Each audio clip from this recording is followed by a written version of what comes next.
Update, brought to you by Simcox Advocates, advising businesses and families since 1949. Visit simcox.com or call 690 300. Manx Radio's Update with Andy Wint.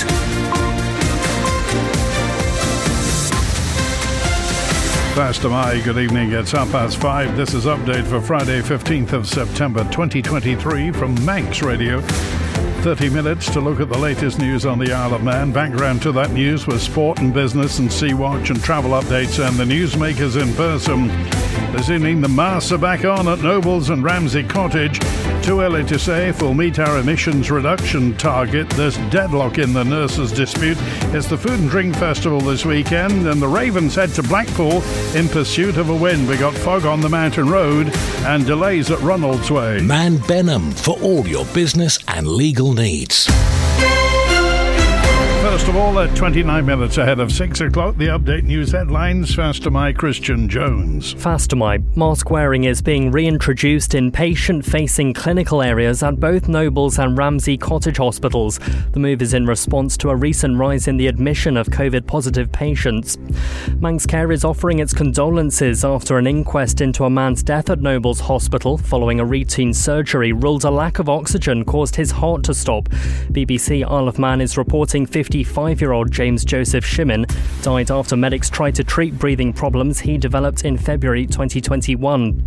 And the Manannan is to run on 3 engines for the remainder of this year after the Isle of Man Steam Packet Company confirmed the vessel was suffering technical issues. Initial investigations suggest one engine will require a full rebuild at the end of this season.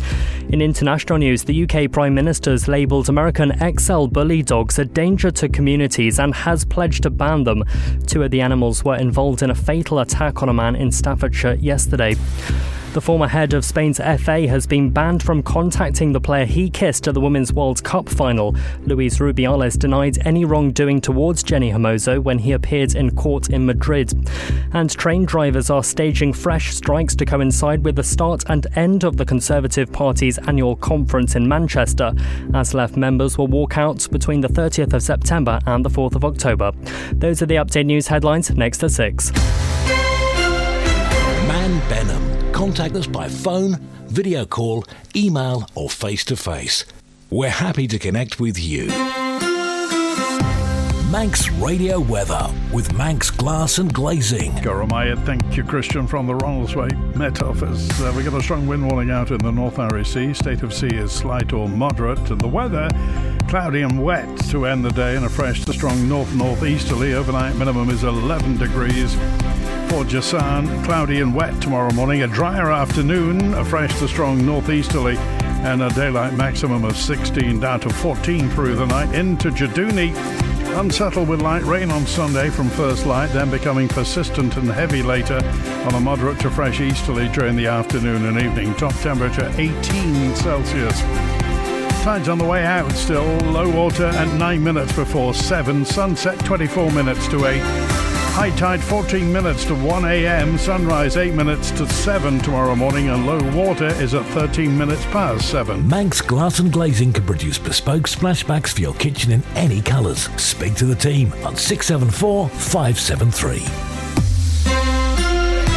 The masks are back. Manx Care's reintroducing mask wearing in patient-facing clinical areas at both Nobles and Ramsey Cottage hospitals. The move is in response to a recent rise in the admission of COVID-positive patients. The measure applies to Manx Care employees and members of the public visiting people in hospital. The story from Simon Richardson. Manx Care employees who are either district nurses or those who work in the community will be wearing masks when in direct contact with patients. Again, people attending appointments may choose to wear a face mask themselves, although this is not mandatory. Members of the public visiting a friend or relative in a residential care home operated by Manx Care will also be asked to wear face masks, although this will not be mandatory for residents. The new COVID-19 variant that is currently circulating is more transmissible than previous variants, and for most people is a very mild infection. Manx Care is taking this step as a precautionary measure given the recent increase in COVID-positive patients alongside an increase in employee absence as a result of the virus. In recent days, Manx Care has seen an increase in the number of people being admitted to hospitals requiring treatment specifically for COVID-19 infection, as well as some admitted for other reasons but who also happen to be COVID positive.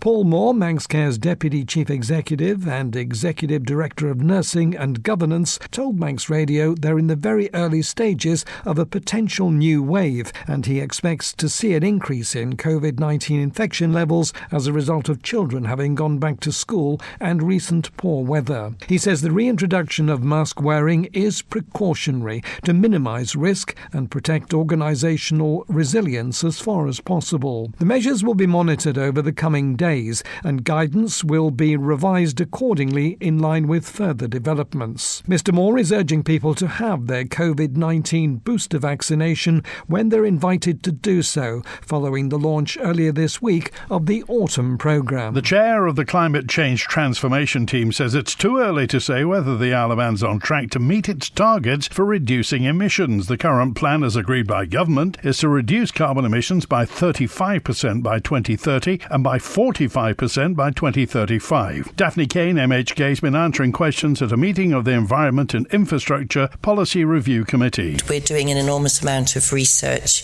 and there's also better carbon counting, working with various partners. For instance, the agricultural sector, they have issues about how the UK values are applied in terms of that. So we're working with various bodies, but also we report to the internationally recognised standards. There are some significant programmes that are going to impact whether we reach our interim targets. If you're talking of 35% reduction overall by 2030 against 2018 baseline, well, that will depend significantly on both the energy generation decarbonisation, but also what we are able to achieve in terms of our 5-year action plan for up to 2027, where we've put the 15% reductions in all the various categories, but there is significant effort going on to put in the necessary research to know what the best way is to achieve those ambitions. In the economic plan, it talks about the growing of the population. Isn't this rather difficult to achieve reduction targets when you've got a potential increase of 15%? Yes. Simple answer, obviously, just simple mathematics would say. But in future planning policy, for instance, we're working very closely with building control. For instance, the new build residential dwellings requirement to meet the 2025 absolute ban on fossil fuel heating systems. So there is a significant piece of work needed to ensure that that can be met, but also looking longer term at the decarbonisation of existing dwellings, and all that will help to reduce significant areas of our emissions.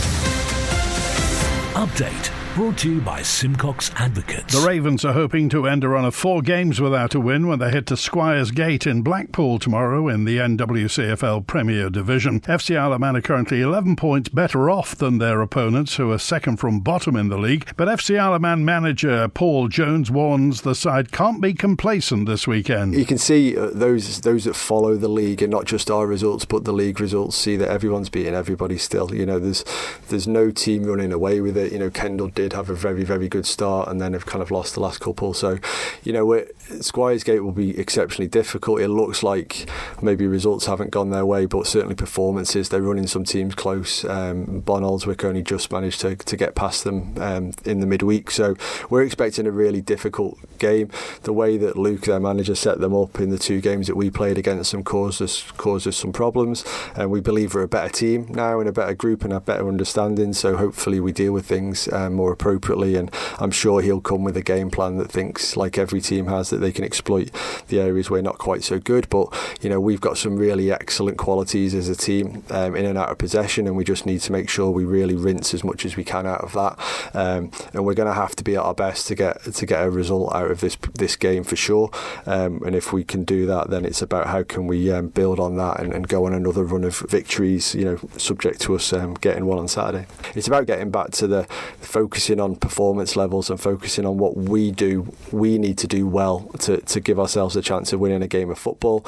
And kind of, when we played Squires Gate away last time, although we lost, that and Kendal away were two second half performances where we could see that the squad was developing, and we could see there was a chance of us having a really good run into the end of the season. So we've learned a lot as a group since then, and I really expect them to go and deliver a good performance and show Squires Gate and their fans just how far we've come in a short space of time. Pressure on the Isle of Man's health service is unrelenting, and staff really get the time to draw breath, says Manx Care's Executive Director of Nursing. As nurses return to work today following the first of 3 12-hour strikes, Paul Moores described the dispute as a deadlock, but the ongoing situation? We're seeing viruses, seasonal flus. They start earlier.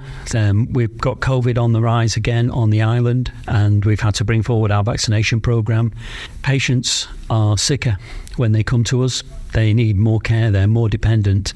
We call that they're more acutely unwell, and therefore the demand for that is high. And as an elderly population becomes increasingly frail, the demand for care grows quite considerably, and that's what we're seeing right now. And I think that by and large accounts for the pressure that we're seeing, which is simply unrelenting. I have to be honest and say I've not been made aware of any shortages of bedding or pillows or devices or food or anything like that.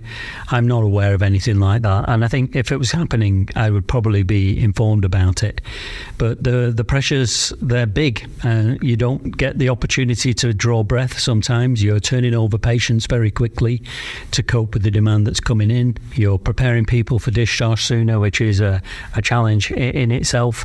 And so all parts of the healthcare system are finding that they are just as busy as everywhere else. Every part of our organisation is getting busier and busier year on year. I do think the government do appreciate it. I think they have a very good understanding of the challenges that lie ahead. They think in the future and try and anticipate what's coming. And, colleagues in Manx Care do their utmost to make sure the Department of Health understand it, so that the department can inform the Council of Ministers and House of Keys. Sea Watch with the Isle of Man Steam Packet Company. The motor vessel Manxman left Heysham at 2:25. She'll be into Douglas Bay in the next 10-15 minutes or so, and on to the links band. Tonight's departure, Ben McCree heads out at 8:15, heading for Heysham, getting there just before midnight. Overnight departure 2:15, back to Douglas tomorrow morning at 6. The high-speed craft left Douglas early at 17 minutes past 1, got into Liverpool just gone 4:30, and will be leaving Liverpool at 6 o'clock this evening, a rescheduled departure. So hopefully back around 9-ish tonight. Tomorrow morning's departures, 8:45, Manxman heads to Heysham, and 10 o'clock Manannan goes to Liverpool on 3 engines. Follow the Steam Packet on Twitter for the latest sailing information. The UK government's renewable power strategy has been dealt a blow after no new offshore wind projects were purchased in the latest government auction. Companies say the price set by the UK for electricity generated was too low to make offshore projects viable. Ralph Peake is the chair of the Isle of Man Chamber of Commerce's Business Sustainability Group, and he says the news was disappointing but thinks it won't have long-term impacts. It's just realignment of the actual costs, and so the companies now are more concerned. They're not able to go under the costs they did a year ago, and they're just having to re-evaluate the costs and to hold out for a slightly more figure. You're absolutely right. You can see so many wind turbines here from the Isle of Man, and as you go on the steam packet boat, you can see a number of them quite close up.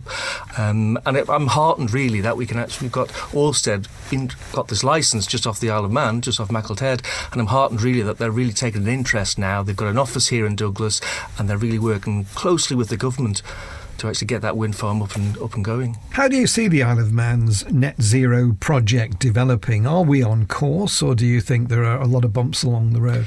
There's a lot of bumps to come. I think we've seen with the recent announcement by the MUA of their 20 megawatts of onshore wind, we've seen the interest that's caused in the community, and I welcome that, to be honest. I think it's one of these, we've got to go through this, we've got to have these debates, we've got to hear people's views on this, but it's a fact that the island has fallen behind so many islands. It's not just large countries and continents, but it's the smaller islands as well that around Europe have taken advantage of their natural resources, and islands do benefit from those natural resources.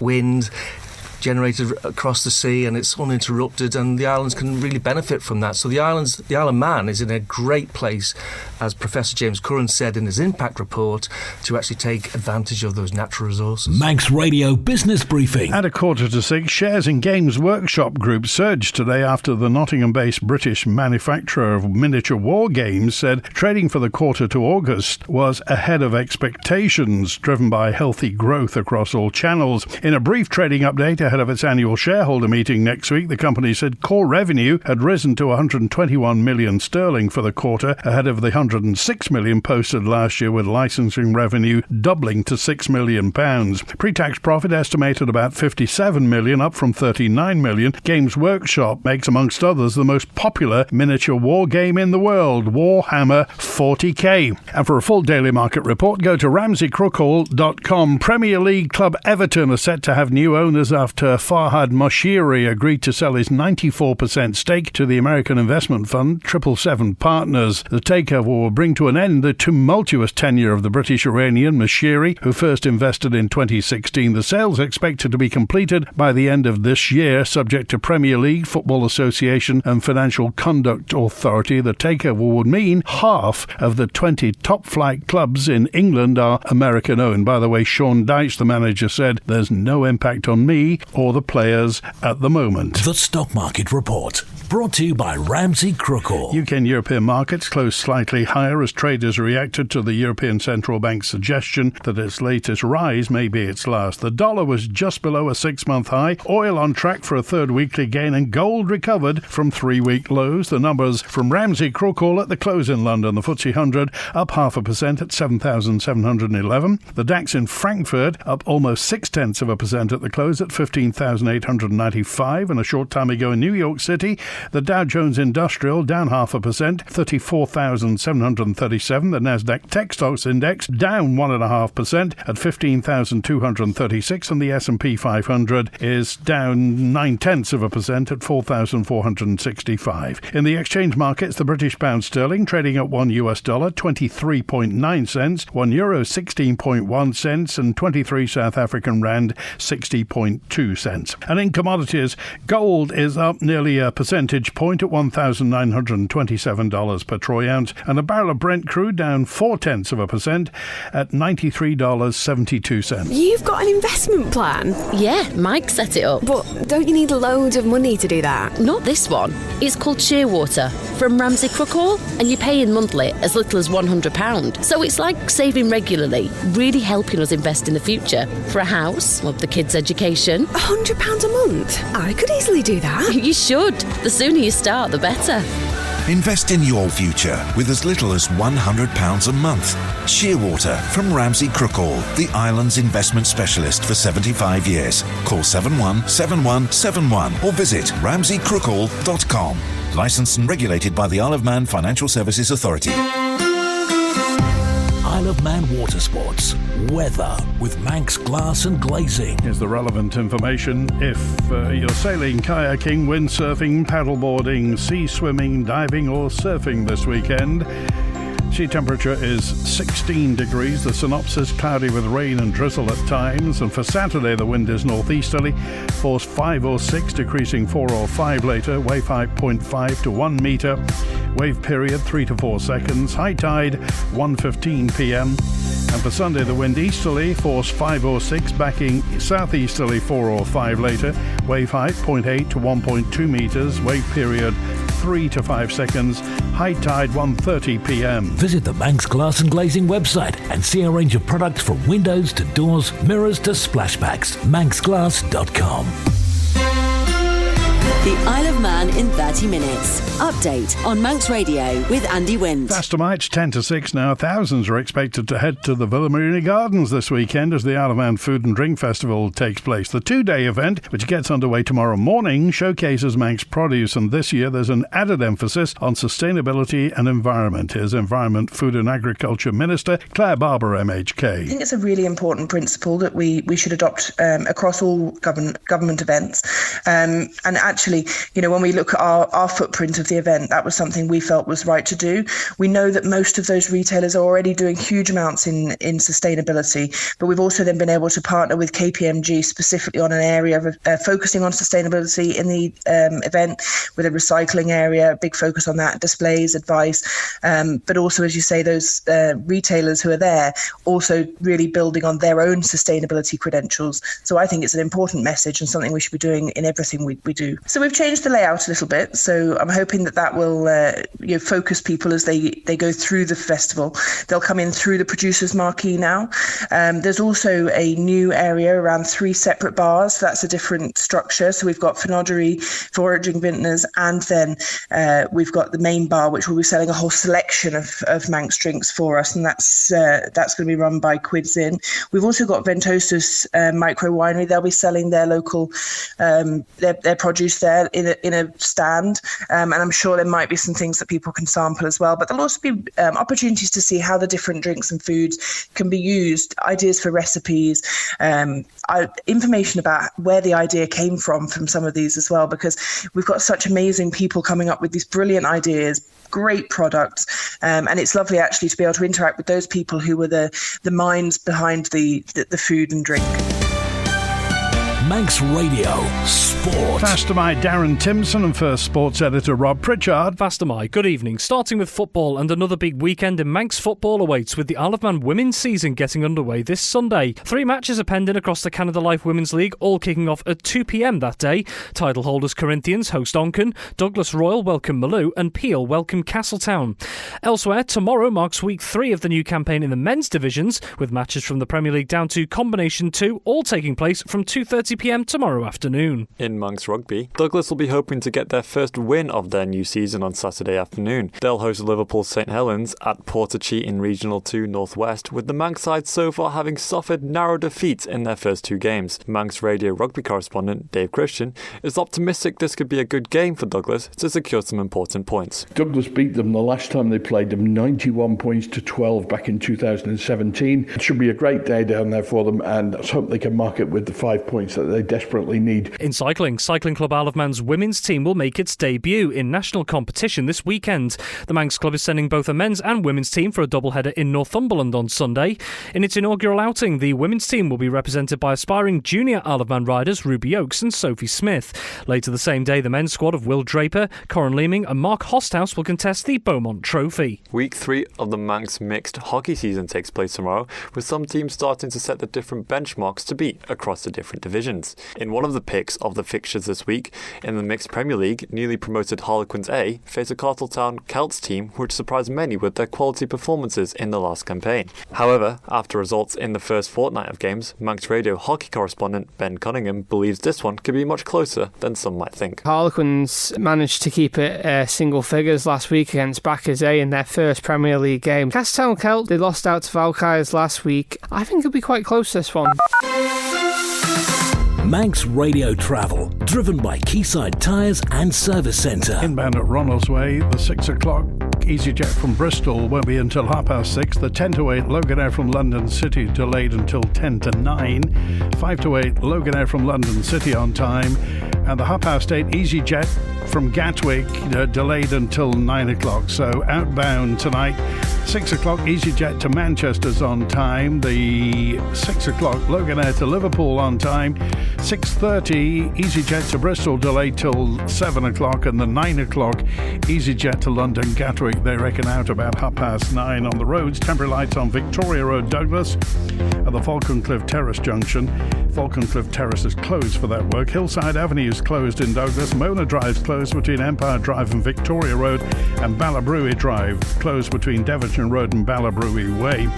The Ballagorn Road in Ballabeg's closed for ditching work. Temporary lights on West Quay in Ramsey for work on that harbour wall. And in Ballacrane, St John's between Ballacrane and Bullock Bridge, temporary lights. 2 in Port Erin on Upper Promenade for resurfacing. The Newcastle Town Road's closed between Spring Valley Roundabout and the bottom of Richmond Hill. And remember, this Sunday, it's the Festival of Motoring. There's an escorted parade lap around the TT course from 9 o'clock with associated road closures. H&Hmotorcycles.im for all your motorcycle requirements. Southgate Industrial Estate, opposite Quayside Tyres. Call 665646. Update brought to you by Simcox Advocates, advising businesses and families since 1949. Visit simcox.com or call 690 300. Residents of Peel are being asked to highlight what's good and what's needed for Peel, Glenfaber and Peel MHK. Kate Lord-Brennan's working with the Future Peel Group and Create Communities in a bid to improve the offering in the West. There's a lot that's absolutely wonderful about Peel and it's fantastic, and it's got lots of charm and amazing people. There's lots to love, but there are other bits about the town that actually people want to see improved or to see a bit more life in. Particularly, there's always been this issue about what to do with the centre of Peel. So what I've brought forward, and something I've actually been looking at for years, because I'm just very interested in how places look, how they feel. I think we really should be striving for beautiful, vibrant town centres that serve the people who live there. So what people will be able to do is there's an online map, and people will be able to identify very easily and very quickly at a full mass public engagement level, and by just simply dropping a pin on the map and saying what they like, what they don't like, and what they would want to see in Peel. And it will also, by way of engagement, it's got questions about the sort of businesses and services you would like to see in the area. What do you see elsewhere that you would perhaps see would be a good initiative or type of approach for Peel as a town centre? I think we can try and advocate and engage and draw out a representative community view. It's quite clear that these functions are to be handled at other levels. But you're right, how people move around the town is important. The connectivity between New Peel and Old Peel, and actually whether the town provides the right sort of offerings or businesses, in a broad way.